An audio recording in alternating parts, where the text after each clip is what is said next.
സംസ്ഥാന സർക്കാരിന്റെ ജൈവ വൈവിധ്യ സംരക്ഷണ പുരസ്കാരം ശ്രീനാരായണപുരം പഞ്ചായത്തിന്.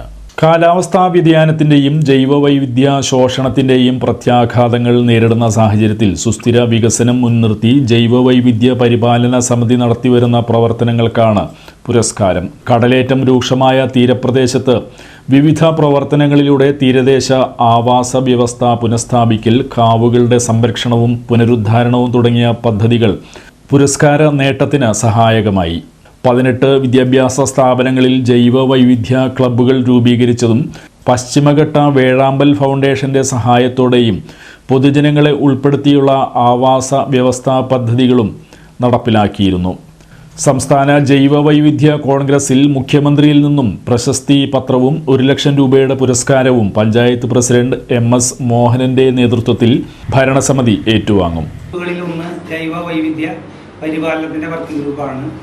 അത് കൃത്യമായി ചേരുക, കാർഷിക ജൈവ വൈവിധ്യ പ്രവർത്തനങ്ങളുടെ സംരക്ഷണം ഉണ്ടാവുക, അതുപോലെ വനവൽക്കരണം, പച്ചത്തുരുത്ത് ആണ് ഇതിൽ പ്രധാനമായിട്ട് ലക്ഷ്യം വയ്ക്കുന്നത്.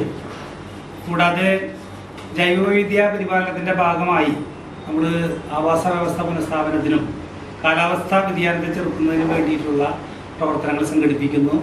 തണ്ണീർത്തട സംരക്ഷണത്തിൽ ഒരു വലിയ പങ്കാണ് ഗ്രാമപഞ്ചായത്ത് വഹിച്ചുകൊണ്ടിരിക്കുന്നത്. കൂടാതെ നിലവിലുള്ള നീർച്ചാലുകളുടെ സുഗമമായ ഒഴുക്കിന് വേണ്ടിയിട്ടുള്ള വിവിധ പ്രവർത്തനങ്ങൾ ഗ്രാമപഞ്ചായത്ത് സംഘടിപ്പിച്ചിട്ടുണ്ടായിരുന്നു. പിന്നെ പ്രത്യേകിച്ച് കാവുകളുടെ സംരക്ഷണം പ്രധാനമായിട്ടാണ് ഗ്രാമപഞ്ചായത്ത് ഏറ്റെടുത്തിട്ടുള്ളത്. ഏകദേശം 50-ൽ പരം ചെറുതും വലുതുമായ കാവുകൾ ശ്രീനാരായണപുരം ഗ്രാമപഞ്ചായത്തിലുണ്ട്. നമ്മൾ ഈ ജൈവവൈവിധ്യ പരിപാലനത്തിൻ്റെ ഭാഗമായി തുടക്കം കുറിച്ചത് 2018-19 വർഷത്തിൽ സംസ്ഥാന ജൈവവൈവിധ്യ ബോർഡ് നൽകിയ 1,15,000 രൂപയാണ്. അത് സാങ്കേതികതയാണ്. ഒരുപക്ഷെ ഇന്ത്യയിൽ തന്നെ 1ാമത്തെ 2ാമത്തെ അതിന്റെ കണക്കിപ്പോൾ നോക്കിക്കൊണ്ടിരിക്കുന്നുണ്ട്. നമ്മൾ തയ്യാറാക്കേണ്ടത് ഇതൊക്കെ സർക്കാർ ലക്ഷ്യം വയ്ക്കുന്ന പദ്ധതികളാണ്. പക്ഷെ അതിനേക്കാൾ ഉപരിയായിട്ട് ഒരുപക്ഷെ ഇപ്പൊ കടലുണ്ടി പഞ്ചായത്തിനേക്കാളും നമുക്ക് 1ാം സ്ഥാനം കിട്ടാൻ കാരണം എന്നുള്ളത് ഈ അന്തർദേശീയ തലത്തിലുള്ള ചില താല്പര്യം അല്ലെങ്കിൽ അതിന്റെ ശാസ്ത്രീയത വെച്ചിട്ട് നമ്മൾ ഈ ആവാസ വ്യവസ്ഥ പുനഃസ്ഥാപനം എന്ന് പറഞ്ഞിട്ട് ഈ തൊഴിലുറപ്പിനെ വൈവിധ്യവൽക്കരിച്ചു എന്നുള്ളത് ഒരു പ്രധാനപ്പെട്ട ഘടകം. ഉദാഹരണത്തിന് 2022 ഐക്യരാഷ്ട്രസഭയുടെ ഒരു വിങ്ങായിട്ടുള്ള SCR നമ്മളുടെ ഇവിടുത്തെ പ്രവർത്തനത്തെ ലിസ്റ്റ് ചെയ്തു.